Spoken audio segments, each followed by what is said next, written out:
بالله من شر الوسواس الخناس الذي يوسوس في صدور الناس من الجنة والناس من الجنة والناس.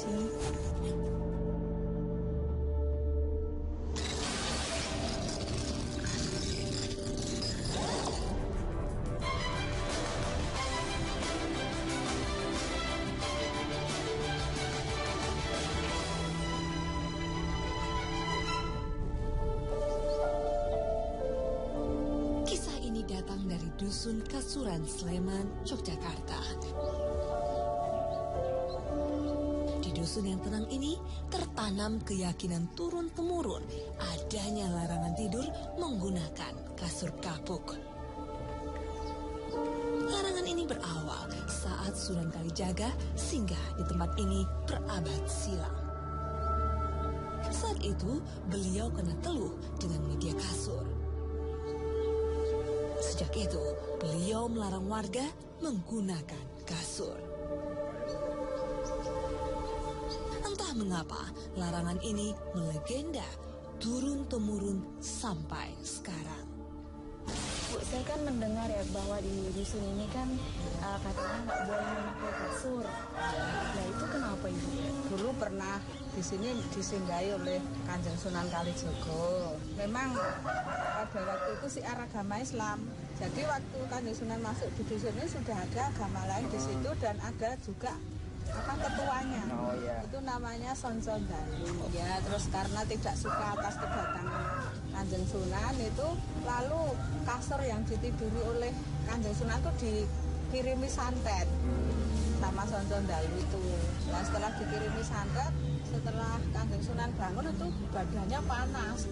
Kemudian Kanjeng Sunan tahu kalau memang baru disantet sama orang di situ. Tapi Kanjeng Sunan tidak membalas. Singkat ceritanya malah Sonson Dalu itu merasa tertegun, merasa kagum dengan kepribadian Kanjeng Sunan sehingga dia masuk Islam. Tak sedikit warga menyaksikan akibat dari larangan tersebut. Yang sungguh-sungguh terjadi itu ada, tapi percaya bisa, enggak juga masalah. Yang jelas yang menikahkan ada. Dan lantas itu kejadiannya kok kasur-kasur datang, udah dipasang loh. Ya entah anak itu enggak sepertinya tidurnya di situ ya enggak kok, kelihatannya ya enggak. Iya, yang sakit itu. Anaknya atau orang? Anaknya ya kok kelihatannya itu kok enggak panas, enggak apa, kok hanya ya itu kok lulu. Lantas ininya kok enggak. Pak, sekarang dibawa yang rumah sakit Mawon 28 hari. Terus akhirnya dibawa ke rumah sakit sembuh? Ya, iya, sembuh dibawa pulang. Yang menarik, ada sebuah makam bernama Kiai Kasur di areal makam kampung. Apakah semua ini ada hubungannya?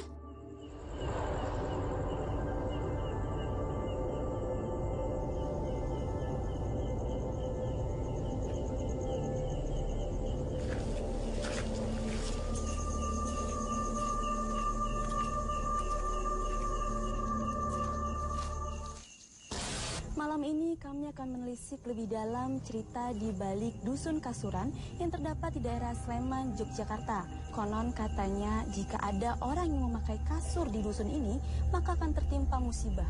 Benarkah demikian? Bagaimana mengenai mitos atau cerita yang berkembang di masyarakat sekitar sini tentang kasur yang tidak boleh dipergunakan di dusun ini? Yang menarik perhatian saya adalah dari mana awal cerita ketika ada seseorang penduduk di desa ini yang tidur memakai alas kasur, maka dia akan tertimpa musibah. Ini pasti ada satu yang mengawali kejadian itu. Ada apa sebenarnya di balik dari cerita mitos yang beredar di tengah masyarakat sini. Terus ada sesosok kakek-kakek yang saya cukup menarik, yang mudah-mudahan nanti bisa kita ajak untuk dialog melalui proses mediumisasi. Karena dari awal saya datang ke sini itu dia selalu mengatakan saya ini Mbah Kasur gitu. Baik, tapi bisa kita lakukan mediumisasi? Boleh, silakan. Saatnya menggali informasi lewat mediumisasi.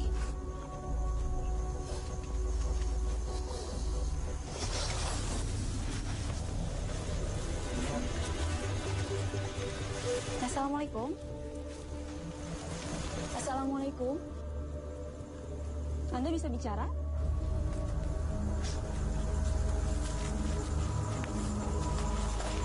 Bisa bicara sebentar nggak? Oh, mau duduk sini. Oh, Anda penghuni pohon ini? bisa bicara dengan kami? Pentingannya Jawi, Mbak. Mau mencari tahu Mbah asal-usul dusun Kasuran yang katanya mitos yang nggak boleh pakai kasur tuh gimana Mbah? Mbah bisa bahasa Indonesia nggak? Sayang, makhluk ini tak bisa berkomunikasi dengan kami. Iya. Tak disangka, seseorang sudah kehilangan kendali. Jagan. Ikutin. Ini tiba-tiba ada warga yang mediator juga yang mengalami kesurupan. Saya butuh lampu. Ini Mbah ngerti nggak nih apa yang saya omongin? Iya. Enggak, tapi tadi Anda keluar dulu deh ya.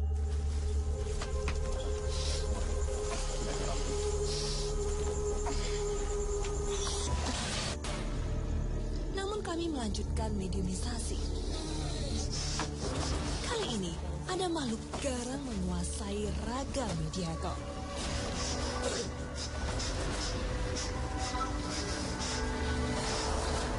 Sekarang dia malah menyerang.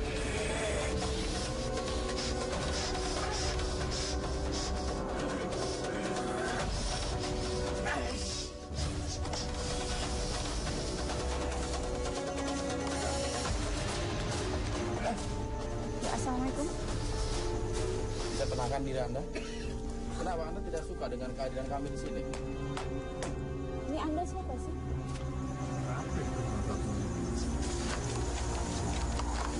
Iya. Kami menginginkan informasi. Kenapa masyarakat di sini takut gitu? Ketika mereka tidur memakai kasur. Yang ditakuti adalah datangnya berbagai macam musibah. Anda ada hubungannya dengan mitos tersebut? Apa sih kira-kira reaksi yang akan Anda lakukan ketika masyarakat sini berubah? Mereka menggunakan kasur sebagai alas tidur mereka. Kenapa takut dilupakan? Memang Anda pemimpin di sini atau gimana?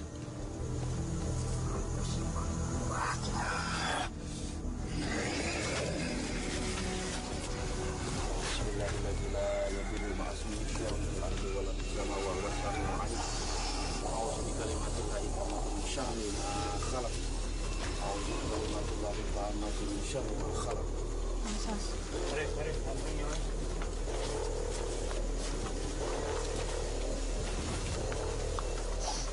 Terus ketika ada masyarakat yang tidur memakai kasur, lantas dia sakit, apakah itulah Anda yang memberikan penyakit? Iya. Anda memberikan rasa sakit itu seperti apa saja contohnya? Dan Anda tentu mempunyai pengikut ya, nggak melakukan sendiri. Apakah Anda ada hubungannya dengan kejadian berapa ratus tahun yang lalu ketika terjadi pertikaian antara Kanjeng Sunan dengan lawannya? Apakah Anda ikut andil terhadap kasur tersebut? Jadi Anda yang mencoba untuk mencelakai Kanjeng Sunan begitu melalui perantara kasur tersebut, sehingga Anda membuat sebuah opini untuk tidak boleh memakai kasur gitu. Ada kaitannya tidak sih dengan makan kasur itu?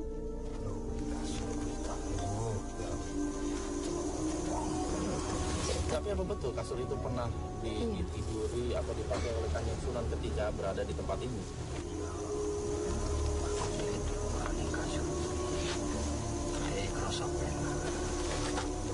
Sebenarnya yang melarang itu siapa sih?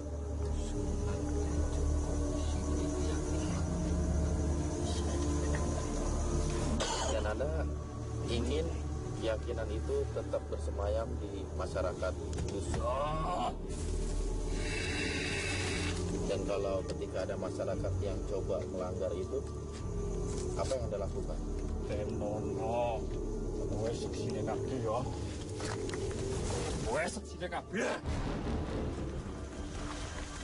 Apa di paling lagi? Walaupun Anda dilawan dengan keimanan, Ayo, coba kita buktikan ya. Sepertinya bakal ada pertarungan di areal makam ini.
Alhamdulillah, keadaan bisa dikendalikan. Anda rasakan dengan ayat-ayat Allah tadi. Anda tidak mau ngalah. Ya, walaupun pasukan Anda banyak, tetapi pasukan Allah lebih banyak. Iya, tak. Oh, nggak bisa begitu. Nggak ada Anda yang saya bawa nanti.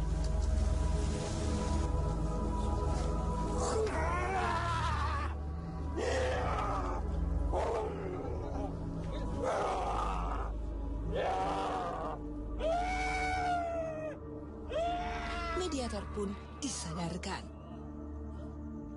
Pak Hakim, dari hasil mediumisasi kita malam ini, apa hikmah yang bisa kita ambil, Pak? Ya, tadi kita sempat berbicara tentang sejarah apa nama desa Kasuran, asal muasal segala macam, kenapa dinamakan desa itu gitu. Tadi ada beberapa mediator yang menjelaskan tentang hal tersebut gitu. Walaupun memang nggak ada bukti sejarahnya, cuman ya ini sebagai sebuah wawasan, sebuah wacana terhadap diri kita gitu, bahwasanya memang desa Kasuran itu identik dengan sebuah benda yang namanya kasur gitu, seperti itu. Cuman hikmahnya yang bisa kita ambil gitu loh. Hendaknya ketika kita memohon pertolongan, mintalah kepada Allah. Ketika kita memohon perlindungan, mintalah kepada Allah. Baik Pak Hakim, terima kasih atas penjelasannya. Assalamualaikum warahmatullahi wabarakatuh. Waalaikumsalam warahmatullahi wabarakatuh.